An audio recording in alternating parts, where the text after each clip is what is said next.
And we're back. This is Hook and Ladder. We are championship weekend. We're going to talk about that and getting these bowl matchups, playoff matchups. But I guess let's go and get started. We're going to do it with Friday night since some of these teams are in the playoff. Tulane knocked off North Texas 34-21.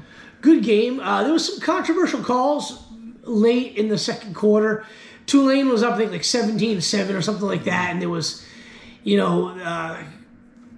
return man called for the fair catch. They didn't give it to him. He kind of muffed it, or got hit rather. He didn't muff. He got hit. Ball fell. Tulane ended up scoring, and then there was an interception that wasn't an interception. But Tulane was the better team. Obviously, both coaches gone.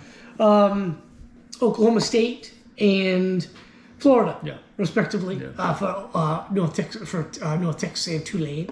But good game, Tulane. As we'll talk about, I'm sure, a little bit. They ended up making the playoffs, so good for them. Absolutely. They had a great season. I find it ironic that they're gonna. Again, we'll talk about it in a minute. They're gonna play Ole Miss, a team that boat raced them before. Yeah. But we'll get into that in just a few minutes. Moving right along, James Madison knocked off Troy 31-14. So I watched both these games Friday. I paid more attention to the Troy game. Yeah. And, Troy's not too far from where we're sitting right now. Right. James Madison was ranked number 25. I think they just got ranked the week prior. Good game. Troy gave a run. Troy's defense was putting up stops. It was a close game. And I remember the announcer was like, how many times can Troy stop them? Eventually they're going to come through. And Troy's QB went down. They brought in the backup after James Madison scored a touchdown. They're bringing the backup in as a strip sack, fumble, recovery, run in for touchdown, and it was out of hand from there. Huge win for James Madison. And like I said, they're in the playoffs as well as Tulane. Right. And we'll talk about that in a minute. Do they belong there? Do they not belong there? Is it deserved? Whatnot. But Friday night started off a really good championship weekend. And there was a couple other games Friday night, some small ones, as well as on Saturday we had Kennesaw State won. There was a couple other small ones early in the day. Yeah. Well, moving right along, Indiana knocked off Ohio State 13-10. This was a really close game. It was, and it was a great game to watch, but I understand why some people are calling it like a snooze fest. Two just defensive gems, really. Yeah. I mean, I got to hand it to Indiana. I mean, they came to play. They had a game plan. They executed it. They pressured Julian Sayin all game long. They kind of went away from Jeremiah Smith a good bit. Carnell Tate had the touchdown. Yeah. But I still felt Ohio State was in position to win the game. Yeah. They go for a fourth down, and Sayin looks like he has it. Knee hits the ground, turnover on downs, inside the 10? Yeah. And then at the end of the game, 4th and 1, after a brilliant defensive play by DB, they're knocking the pass away in the end zone. Instead of going for it, which I thought they should have gone for it. Bo Jackson was running the ball fairly well. I thought they should have gone for it, scored a touchdown, put it out of reach, but they go to kick the field goal with a tie. Homeboy shanks like a 26-yard field goal. It was terrible. And, the camera's behind the kicker. Yeah. And I'm watching it. I'm going to tie. I'm going to go to overtime, I'm trying to flip back because around this time, that Duke-Virginia game was getting kind of dicey for Virginia. And I'm like, my God, dude just shanked it. That's horrible. I get the one a couple years ago in the Peach Bowl. That was like a 50-yarder or something like that. This thing was 27 yards, man. They were inside the 10 again. Terrible. And he missed it. I'm like, how do you miss that? And then, of course, there was still some time. Indiana had to get a couple first downs, 3rd and 6. They throw the long pass complete, and they just run it out. So, good for them. Good for Indiana. They vault up to number 1. Well-deserved. A great game. I didn't think neither quarterback really played all that well, in my opinion. But, I mean, that's kind of what happens when you go up against two really, really good defenses. Good defense. Stuff like that happens. Yeah. And we'll talk about good defense here in a second. Yes. But, good quarterbacks don't always look good playing excellent defenses. That's right. Georgia knocked off Bama 28-7 in a dominant performance by the Bulldogs. Yes, and that score is not even remotely close. It wasn't as close as that score indicates. All things being said, I thought Alabama's defense played pretty well. But on the same time, we watched this game. Georgia left a lot of points on that field. They missed some throws. They had some nice plays, but brought back for holding. There was a real bad offensive face mask when the dude was just trying to stiff arm, get him away after an interception. That was early in the game. But man, Georgia's defense, just like Indiana and Ohio State, great defense, slows down a great offense. Georgia did that. SEC's been playing these kind of games for a while. These are tough games to win. But man, Georgia's defense looks different. Yeah, much different. They have improved as the season has gone on. And, Gunner didn't play all that great, in my opinion. He's banged up, but he ran the ball when he had to run. Got a couple of key first downs. It seemed like a lot of players on both teams were banged up. There were plays where the guy gets a handoff, runs for like 6-7 yards, gets tackled, and he's kind of like slow to get up. Yeah. That happened for both teams a lot. Yeah. Just banged up guys, and it kind of we just talked about the Ohio State Indiana game. That game was actually after this one, but kind of reminded me what Caleb Williams said, or Caleb Downs. My bad, Caleb Downs. They interviewed Caleb Downs, Ohio State safety, and they were talking about the rigors of the SEC schedule, and he said, and I quote, "You got to play dudes every week there." And then he said, and I quote, "Here you have to get up for maybe 3 to 4 games a year." Yeah.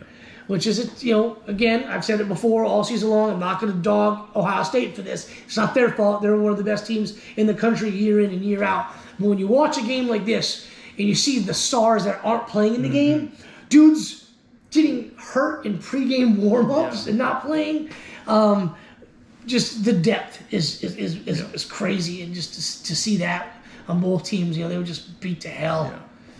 Well, moving right along, Texas Tech knocked off BYU 34-7, effectively ending BYU's chances of making the playoffs. This game, man, I'm watching it. I'm like, man, if you throw it to the guys on your team, it might be a little bit closer. I think it was like one-handed snag, like I'm picking balls out of the air. Yeah. That dude Rodriguez, excellent inside linebacker, looks like he's an extra from the 70s show Chips, and the California Patrol. He just looks like a cop.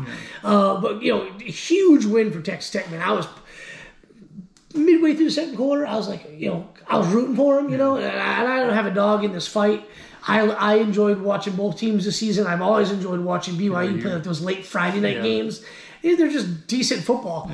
But I was pulling for Texas Tech just because, they just seem so happy on the sideline. The fans going bananas. They got their wives. These guys are like 20, 21 years old. They're already married. They got their wives down there. I mean, I thought it was great. Good for them. Yeah. Moving right along. Virginia loses to Duke 27-20 in overtime. Duke is an 8-5 conference champion. That's crazy to think that they're 8-5. Virginia, they needed to win this to get into the playoffs. I think going into the game, a win was only a 44% chance to get them in. The ACC is crazy this year. It's I don't want to call it weak, but it's just really strange. Yeah. And man, credit Virginia. They came back. Credit Duke for getting out on a nice lead. I mean, I kind of had a sneaking suspicion Duke was going to win this game. Yeah. I like Virginia. I've watched them a couple times this year. Enjoyed watching them play. I really like the quarterback play. They just didn't have it Saturday night. That's right. They just didn't have it.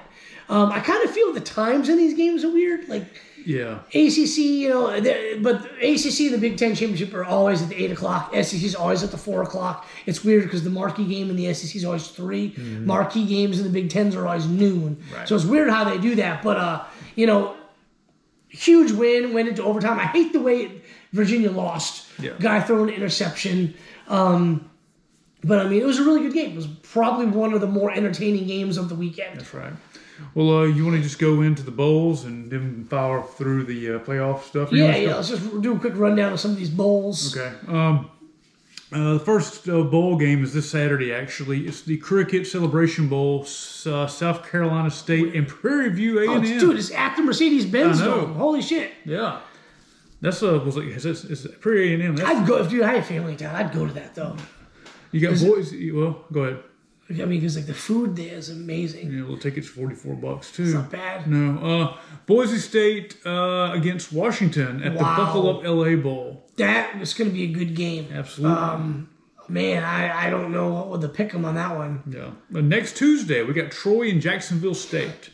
What time is that game? That's at 9 o'clock. 9 p.m. at night. Jesus. That's next Tuesday. Old asses like me, I gotta work. Yeah. You got Wednesday the 17th. You got Old Dominion against South Florida. South Florida's coach is at Auburn right now. We'll see how Byron Brown looks if he's playing. I haven't really seen a lot of opt-outs other than Notre Dame, the entire team. There's been a lot of those. Yeah. You had Kansas State and Iowa State. They want to opt out. They cited coaching changes. Auburn's opted out. Auburn didn't make 6 wins, so I guess they were going to get, because the SEC has like a freaking million of these like bowl tie-ins. So I guess they were going to get in a bowl, and they were like, no, we're not, fine. Yeah. They don't deserve to be in one. Louisiana, the Raging Cajuns against Delaware, the 68 Ventures Bowl. We got the Missouri, we get the Xbox Bowl, Missouri State versus Arkansas State. Where's that? That's in Frisco, Texas. Ford Center at the Star. What we got? We got Kennesaw State made a bowl. Myrtle Beach Bowl. Conference champion Kennesaw State. Yeah. And what was that one called? Friday. The Myrtle Beach Bowl. Friday at 11 a.m. Conway, South Carolina. Okay. Memphis at NC State again on Friday. Raymond James. We got the Gasparilla Bowl. Alabama. Wait, what is the date on that? That's Saturday. That's Friday. Next Friday night. Next Friday night. And then you got Alabama. The first of the playoff games is going to be at 8 o'clock next Friday. Rematch Alabama, but at Oklahoma. That'll be a good one. Norman in prime time, 8 o'clock game. Saturday, high noon. We got Miami against Texas A&M. Miami gets in, which I kind of thought they should. Everyone kept talking about Notre Dame this, Notre Dame that. Like, Miami beat Notre Dame. Yeah. I mean, if you're going to rank them, you got to put them ahead of them. Yeah. And that's what happened. Although the way they did it the last few weeks was stupid. They almost like they felt bad for Miami like a week or two ago because of like 3 weeks prior they had them way too low. Yeah. I don't see how. And we'll talk about this a little bit more after these, but I don't see how. They did it. You find it funny that Miami and Texas A&M beat Notre Dame and they're playing each other? Yeah. I mean, it fits. Yeah, it tracks. Tulane against Ole Miss. They're playing in Oxford at 3:30. And that was a rematch. Tulane already got smoked 45-10 by Ole Miss earlier in the year. And then James Madison's playing Oregon at 7:30 next Saturday night. Mm-hmm. So, it is what it is. I do find it odd that Miami, Texas A&M have got the 12 o'clock start, which is 11 o'clock local time. It's there. I mean, but it is the furthest East Coast team, and I guess that's just how it shook out. Because you got, you could have put Ole Miss. Would have been the furthest, You got, Miami would be, but the home game. But they're not the home team. That's right. So I guess it just works out that way. You're not going to put Oregon, James Madison at noon. And I think that's going to be one of those games you're going to turn it off by halftime. It's going to be 48-0. Yeah. Monday night, you got the famous Idaho Potato Bowl. That's at Boise. Washington State, Utah State. That's interesting. Toledo, Louisville, and the Bush's Boca Raton Bowl. Oh, Boca Raton. That's right. Then you got the New Orleans Bowl, the Western Kentucky and Southern Miss game. And UNLV versus Ohio in the Frisco Bowl. Scooter's Coffee Frisco Bowl. So you got 2 bowls in Frisco, Texas. Good for Frisco, Texas. Is that Houston? I have no idea what Frisco is. Ford Center at the Star. But that's the second one that's at that place in Frisco, Texas. So it's just like New Orleans, where they get the Sugar Bowl, they also get the New Orleans Bowl. Yeah. That may just double up. You get sell extra hotels. Yeah. People come in there spending money. That's it. That's either going to be Dallas or that's going to be. That's not actually. No, that's probably Houston. They probably changed the name of that stadium in Houston to the Ford Center. Let's see. You got look it up. Sheraton Hawaii Bowl. Of course, Hawaii's always in the Hawaii Bowl. Yeah. So it's California against Hawaii, Cal against Hawaii. And then what do you got here? We got the Game Above Sports Bowl. That's at Ford Field in Detroit, Central Michigan, and Northwestern. You got the Rate Bowl. Well, these names are just really taking off. Phoenix, Arizona. Yeah. New Mexico versus Minnesota. Then you got the Serve Pro First Responders Bowl. That's Florida International and UT that's always San Antonio. A pretty good bowl. Yeah. Some of these lesser known bowls are always just kind of known for being good games. Yeah. But you also got to think too. Some of these like Florida International and UTSA never played in the First Responders Bowl. That was always like a mid-tier conference. But you got to think that all these like Ole Miss, Oregon, they would be taking up a normal bowl spot now. But the fact that they're playing at home, the playoffs, and so these other teams get a chance. Moves these other schools up. You got the Go Bowling Military Bowl, Pittsburgh, East Carolina. It's an interesting matchup. Oh, wow. I didn't realize. Penn 6-6. Yeah. Penn State and Clemson are playing at the Pinstripe Bowl. At the Bad Boy Mowers Pinstripe Bowl in the Bronx, New York. And that's where they belong. Yeah. What's the date of this game? This is going to be next Saturday. The 27th. That's where they belong in late December where it's cold as shit. Yeah. Because that's like the Disappointments Bowl. Yeah. Like, both teams thought they were going to be a lot better than they were. Yeah. UConn versus Army in the Wasabi Fenway Bowl. Ooh, they're going to tear that field up. Here's an interesting game, the Pop-Tarts Bowl. Pop-Tarts. The Camping World Stadium, you got Georgia Tech against BYU. Now, I didn't look, but I thought on Twitter today that this was the bowl Notre Dame was going to be in. They mentioned somebody. It could have been just a guy making a joke because it was like a religious joke about the Pop-Tarts. But so I could be wrong. I didn't look to see what bowl they were in. I didn't even look to see who they were playing. It might have been them against BYU because those next two teams up. They were the next two. Okay. I didn't really pay too attention to that. So and then you got the Scooby-Doo Arizona Bowl. Got Miami of Ohio and Fresno State. I love bowls. Can't get enough of bowls. Some of the names are the dumbest crap. That's Snoop Dogg. He's sponsoring it. I know that's stupid. Yeah, we got North Texas and San Diego State. No, North Texas doesn't have a head coach right now, but those guys are going to play. We got Virginia versus Missouri in the Tax Slayer Gator Bowl. And this is kind of where, like, you was looking at the next one too. This is kind of where, like, the SEC earned the reputation for just being the better conferences than all the other conferences. And it wasn't always like the top tier teams. It was these bowls like this where you get an 8-4 Missouri team, which is probably, for all intents and purposes, 8-4. You're probably like the sixth best team in the conference, maybe seventh, and then you're playing the runner-up in the conference championship game. That's at 10-3. It's kind of staggered. Yeah, and then the SEC team just beats the doors off them. And that happened. That was happening for years. And then the last couple of years when bowl opt-outs, you stopped seeing that. I feel that the SEC was the conference where the guys cared less about some of these bowl games, where you get a team like Minnesota in there and they care a lot about going to a bowl like this and they don't have any opt-outs. So we'll see how it goes. You got LSU playing Houston in the Kinder's Texas Bowl next Saturday as well. And when you've got a team like LSU, I mean, look, LSU's got a crazy amount of talent, but they got the new coach, a boatload of dudes have already went in the portal. Guys are going to be opting out and go to the NFL. The coaches really don't care. Like, a guy like, not like the coach is coaching this game, but a guy like Lane Kiffin's not going to care. He's going to go to the game and watch, just like all the new coaches do, and see what he's got. A couple years ago, Florida went in there and got absolutely destroyed by somebody. I don't remember who, but Billy Napier was there watching the team he was about to take over.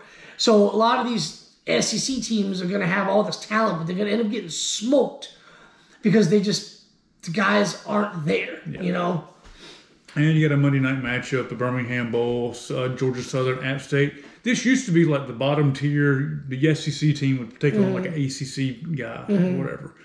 But, of course, the way things are set up, we got the Liberty Bowl, Music City Bowl. We got Texas versus Illinois. That's the best Tennessee, kind of Illinois, the flying Jerry Gertz. Yep. He mentioned that when he was over at the house Saturday that they're going to be in the Music City Bowl. I didn't know that they'll play in Tennessee. That's a good game. Yeah. That'd be a good game to go to. It's not that far away. That'll be a real good game. That'll be the finesse offense of Tennessee versus the physicality of Illinois. But if Illinois is now kind of a throwing team more than a running team they used to be, so that'd be a good game. And now you're starting to get into the better bowls. You got the Real Quest. It should be, I guess, the Real Quest Bowl used to be the old Outback Bowl. Iowa versus Vanderbilt. That'll be a good game. Vanderbilt's got to play a really tough physical defensive team in Iowa that have learned to score a little bit this season. And, we're going to see what Vanderbilt's made of. This is going to be one of them games where nobody at Vanderbilt's going to opt out. Yeah. They're 10-2.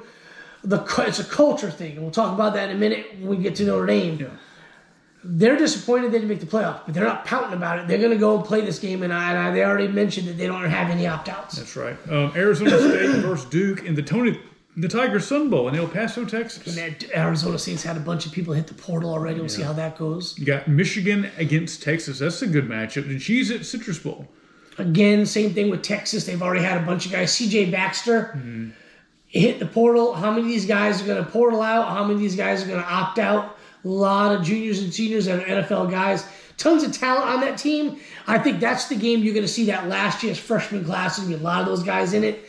What's Michigan going to do? Are they going to have opt-outs or not? Are they going to come in there? You got the quarterback. He's a freshman. He can't opt out. We'll see how that goes. That'll be one of those interesting matchups to watch. That's right. We got, what's the name of this one? The Las Vegas Bowl. The DRS Distribution Las Vegas Bowl. Nebraska against Utah. That could be a fun game. They fired Raiola's uncle.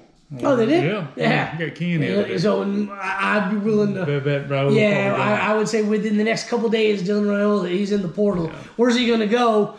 He'll probably announce and wait because I think he's going to be one of those quarterbacks. He'll probably be. There's a couple of good ones that went in today and a couple that went in yesterday. You know, not the talent level of Raiola, but quality guys who played a lot of college football. But I think Raiola is going to be one of those players that's kind of have his pick of the litter where he wants to go. So now we get to the other matchup. So like you got the Cotton Bowl. Ohio State's waiting on the winner of Texas A&M, Miami. You're right. So we'll see how that goes. And you got Texas Tech playing on Thursday, New Year's Day. The Orange Bowl is a 12 o'clock kick. So, and then you got Indiana is going to be waiting on the winner of... I think it's Alabama, Oklahoma, right? Yeah. And they'll play against Indiana, and then Georgia will be sitting there for an 8 o'clock start in New Orleans. I talked about this yesterday. Love the Sugar Bowl. Yeah. I hate the Rose Bowl with a passion. I've always hated the Rose Bowl. I was like, dude, how can you be a college football fan like the Rose Bowl? Well, when I was growing up, the more exciting games were always in the Florida Bowls or the Sugar Bowl. I always thought the Big Ten was boring. Yeah. But I love the Big Ten now. The problem is the Rose Bowl is basically being like a Notre Dame. They think that they're the God's gift to college football. They don't want to change nothing. So that 8 o'clock kickoff is probably going to become an 8:45 kickoff like it does every freaking year. Last year it was in the middle of the afternoon because of the terrorist attack. They postponed it for 2 days? They put it off one day. One day. It ended up being I think a 3 o'clock kickoff or a 4 o'clock kickoff. Disaster because the whole hotel situation was terrible because of the terrorist attack. But Georgia's waiting on the winner of Ole Miss Tulane, which if Ole Miss wins, it'll be a rematch. Well, either way, that's a cool matchup. Say Tulane comes up with a miracle. Yeah, they're playing at home. Playing at home, yeah. That place would be rocking, man. It'd be worth going if you know what I mean. Anyway, just say it. I do have the email with the tickets on my phone. I'm tempted. I am, but we'll see what happens. But yeah, a lot of crazy stuff's going on. Yeah, and Notre Dame just left out, which I thought I don't disagree with them being left out. All right, I disagree with the fact that they had them in the playoff for weeks and weeks and weeks, and it's like they're 10-2. They lost to Miami and they lost to Texas A&M. Texas A&M was number 1 for the longest time. Yeah. Till the last game of the season, or not number 1. It's my bad. That was Ohio State, but they were number 1 in the SEC for almost the whole season, and they were number 3 in the country, and then they lose at home the last game of the season to Texas. Kind of an inexplicable and inexcusable loss, in my opinion, considering what we saw happen in Texas multiple times this year, and a team with the defense like Texas A&M could not do what Georgia and Florida were able to do to Texas and Ohio State for that matter. But so I thought Notre Dame was going to get in because of where they were. You could kind of see how maybe like 3 to 4 weeks ago they started creeping Miami up. It was almost like they felt bad or realized they made a mistake. But yeah, when you get to the head-to-head, Miami's going to be ahead of Notre Dame. But James Madison and Tulane are the reason why Notre Dame's not in. People can say, "Oh, don't lose your games." Well, have a playoff for these group of 5. Yeah. And I was all for the little guy getting in and getting represented when that little guy was Boise State. Yeah. Because I thought Boise State could play with some of these teams. And they hung with Penn State for a while. They made some pretty big mistakes in that game. Yeah. I thought they could have hung with them longer had they not made mistakes. A 4-year starter at QB all of a sudden is making like freshman mistakes against Penn State. And that probably is some credit to Penn State's defense. They were really good last year. I think James Madison doesn't belong even in the realm of this. Neither does Tulane, because unlike Boise State, they'll get athletes from California and some of those like states up there, like those Mountain West states. They'll get guys. Yeah. Tulane can get some guys. I know their player, I don't know what his name was. He was on the TV saying, well, we're just as good as the other teams. The only difference is these guys have 4 and 5 stars when they come out of high school. But by now, I'm like, dude, shut up. Yeah. It's not the same. Yeah. You played Ole Miss and you got smoked 45-10. So that's why Notre Dame's not in this. Now, you can argue that, just like I did, that James Madison and Tulane are keeping them out, which I believe they are. If that's the case, change it. Yeah. I never liked guaranteeing like these teams. And Chris Fowler said it. They announced one of the teams. I forgot what it was. He says, "Don't forget, the 2 non-Power 5s are going to get in." And there was like 1 spot left, and it was, I don't know, it wasn't Miami. It was somebody else.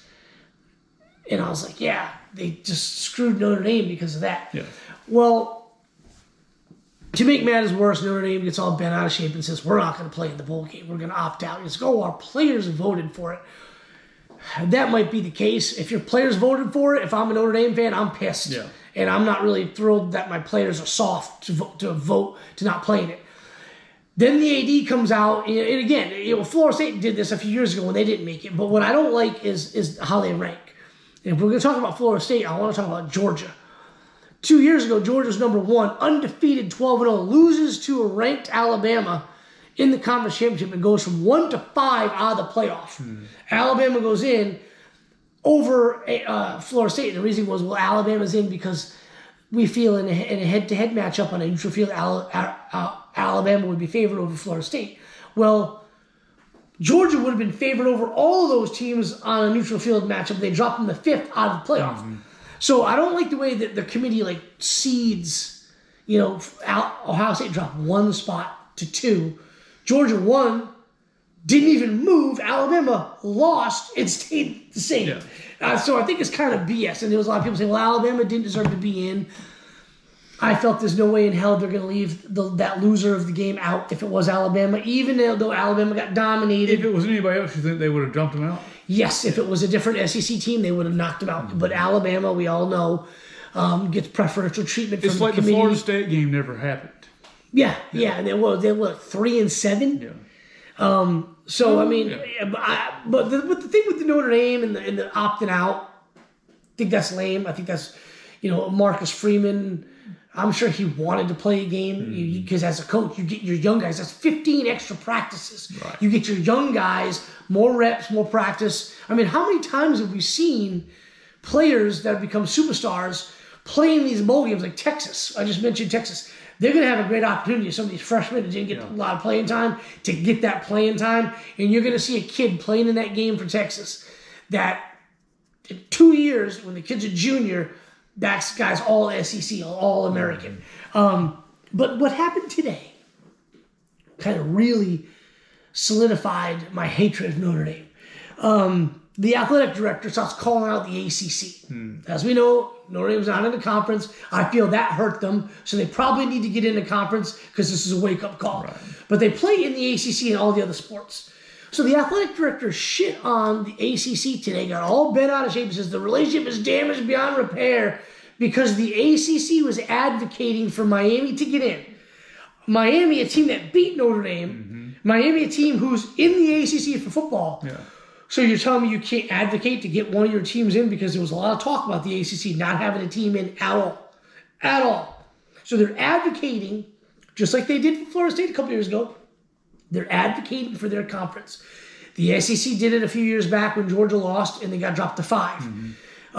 They're advocating for their conference to get a team in. So the guy has a problem with the ACC advocating for the team. But when Mario Cristobal is advocating for the team, he goes, no, it's okay that when Miami can advocate for it. It's like, you're a huge fucking pussy. Excuse my language, kids. That's the dumbest thing I've ever heard. The guys get all bent out of shape about a conference. You're not even in for football, advocating for one of their teams to get in. They didn't say, F Notre Dame. they were just saying, hey, Miami should get in, the body of work, check it out. You know, they beat some ranked teams. They had some bad losses. But there's only one spot available. We've got to get the guy. Exactly. And I thought that was just the most bitch move by Notre Dame's athletic director. So you know what? Join a conference, you pussies. You suck. The entire country hates you. And for good reason. Notre Dame's got a great team. Yeah. Marcus Freeman's an awesome coach, one of my favorite coaches. Yeah. I kind of didn't like him last year, but I do. After this year, I really like him. I think he's really good. He's a good personality as well. He's a good coach. But I think that's soft. Yeah. You know, if the players don't want to play in it, fine. There's guys on that roster who are seniors who are not going to play in the NFL. Right. And they just got robbed of one last game, a trip to reward them for the season they had to go to a nice bowl game. Yep. And they're not going to do it. I think it's Bush League. Yep. So screw Notre Dame. Join a conference, you pussies. And then you wouldn't have this problem. You can play in a game and say, now we're going to play a ranked team in a conference championship game. And we'll be 11-2. And we're going to have that extra ranked win on our resume. I mean, they lost to two highly, but I get it. Yeah. I mean, I understand. To me, to a degree, I do respect Notre Dame saying we're just not going to participate in a bowl. I know. I think it's fucking pussies. But at the same time, you're taking away from those seniors. Yeah, exactly. You take away from the younger players in the team, the guys who are freshmen, redshirt freshmen, some sophomores who maybe don't get a lot of playing time. I get that they're mad. They have a right to be mad because James Madison and Tulane should be there. It should be BYU. And it should be Notre Dame. That's the 12-team playoff right there. But they wanted to make this stupid rule for the little guys to make them all happy. Give the Power Four, or the Group of Four, whatever it is, give them their own damn playoff. I'd watch the hell out of that. There's some good players. You mean to tell me Kirby Smart, Steve Sarkisian, Kalen DeBoer, Ryan Day, all these coaches aren't going to watch that? They're going to be like, what guy can I get out of the portal after watching this playoff? That's right. Hell yeah. It's must-see TV. And honestly, this is what the committee wants, us talking about this. Yeah.